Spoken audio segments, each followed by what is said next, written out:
风林火山大解析，本视频带你轻松看懂。核心脉络梳理。电影主要有4大势力和故事线：金城武与高圆圆。金城武为了未出生的孩子，决心将家族集团洗白。古天乐为首的杀手团队，简单理解就是个收钱办事的团队。刘青云演的黑警，他想为给换哮喘的女儿筹集移民资金。还有梁家辉，他的妻子多年前被黑帮害了，有复仇动机。同时，他代表着传统的稳固的秩序。故事简述，简单来说，故事是发生在一个平行时空下架空的香港。金城武得知妻子高圆圆怀孕，决定洗白自己的家族产业，但现实残酷，父亲偏爱大哥杜德伟，警方将父亲软禁调查。集团内部叔父辈蠢蠢欲动，也反对他洗白产业。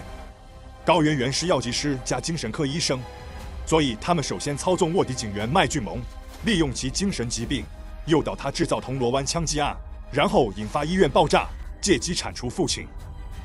然后他们雇佣古天乐的杀手团队，去消灭反对洗白的叔父辈元老。其中刘青云饰演的黑警，为了帮女儿治病和移民，所以去赚黑钱。他与金城武父亲早有合作，定期向他们泄露缉毒行动等等。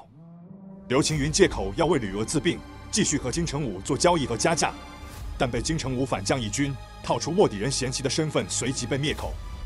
刘青云结果也被算计，死于毒贩和警方交火中。集团洗牌后，金城武只剩哥哥这道障碍。父亲遗愿是让大哥杜德伟接班，而大哥是通缉犯。金城武利用与警方的交易，把哥哥骗回参加葬礼，劝他放弃毒品改行做合法生意。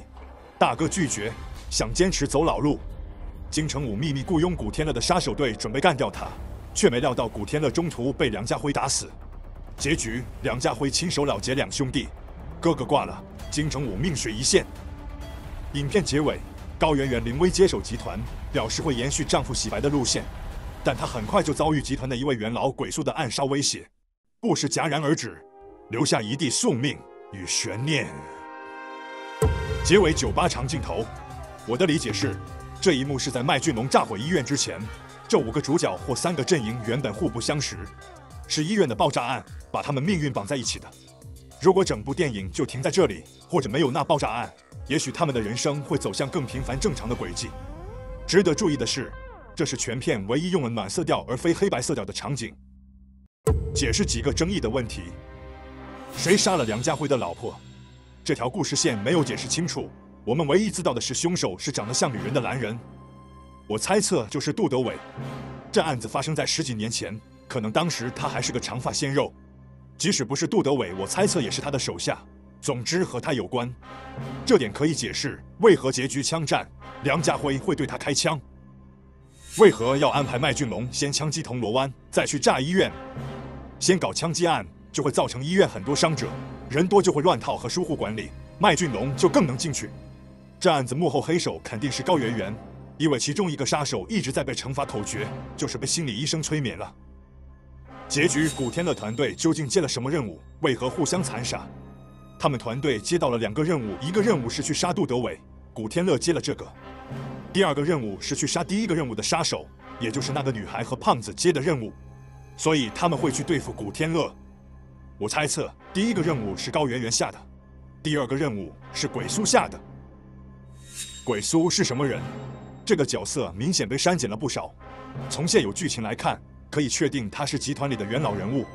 前半段他一直在金城武身边，看起来是支持洗白集团，其实内心并不认同。他真正的立场更接近金城武的父亲，也就是暗中希望杜德伟上位。所以到电影结局他会出手对付高圆圆，正是他对新秩序的反击。香港为何会下雪？